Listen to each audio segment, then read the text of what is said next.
இப்போ நம்ம பார்த்துட்டு இருக்கிறது வந்து பார்த்தீங்கன்னா இந்த டிஏடிஆரோட அந்த பீரியட் தான் பார்த்துட்டு இருக்கோம். இந்த சார்ட்லேயே வந்து பார்த்தீங்கன்னா கீழே வந்து ஹவுல்தார் 24 வருஷத்துக்கு எவ்வளவு வந்து நம்ம கணக்கீடு பண்ணுறோம் அப்படின்றத அந்த சின்ன கணக்கீடோட அந்த விரிவாக்கம் தான். ஸோ இப்போ வந்து 24 வருஷம் ஹவுல்தாருக்கு இன்னைக்கு டேட்டில் வந்து 24,763 ரூபாய் அவரோட ஓவர் பிக் 3 படி பென்ஷன் டிவிஷன் ஆயிருந்தாங்க அவரோட பேசிக் வந்து இருக்கும். அதை வந்து நம்ம ஏற்கனவே 1.92 வந்து நம்ம ஃபிட்மெண்ட் ஃபேக்டர் எடுத்தாச்சு. ஸோ இந்த வந்து நம்ம மல்டிப்ளை பண்ணியாச்சுனாக்கா அவரோட 8வது பே கமிஷனோட பேசிக் பே 47,545 ரூபாய் வந்து இருக்கும்.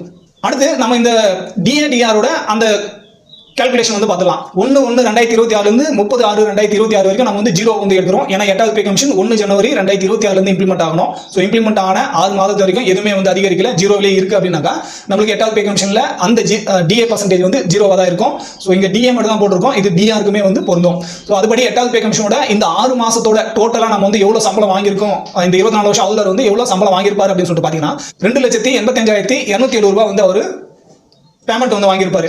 ஸோ இதுவே 7வது பே கமிஷன் படி அவர் வந்து இப்போ ஏற்கனவே நம்மளுக்கு 60% வந்து டிஆர் வந்து கிடைக்கணும். ஸோ அதோட அடிப்படையில் 7வது பே கமிஷனோட இப்போ கரண்ட்ல இருக்க 7வது பே கமிஷன் படி அவரோட டிஏடிஆர் அமௌண்ட் மட்டும் 89,148 ரூபாயும் டிஏடிஆர் பிளஸ் அவரோட பேசிக் 24,763 ரூபாய். ஸோ இது வந்து நம்ம மல்டிப்ளை பண்ணியாச்சு அப்படின்னாக்கா 2,37,722 ரூபாய் வந்து கிடைக்கும்.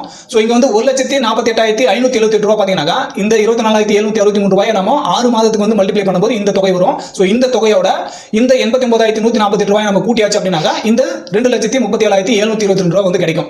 ஸோ நம்ம ஏற்கனவே 7வது பே கமிஷன் படி எது வரைக்கும் 8வது பே கமிஷன் வந்து இம்ப்ளிமெண்ட் ஆகலையோ, அதாவது 2028 வரைக்கும் நம்ம வந்து எடுக்கிறதுனால நம்ம இந்த தொகையை வந்து ஏற்கனவே இப்போ கரண்ட்ல வந்து வாங்கிட்டு இருக்கோம். அதாவது 2,37,722 ரூபாய் வந்து நம்ம வாங்கிட்டு இருக்கோம்.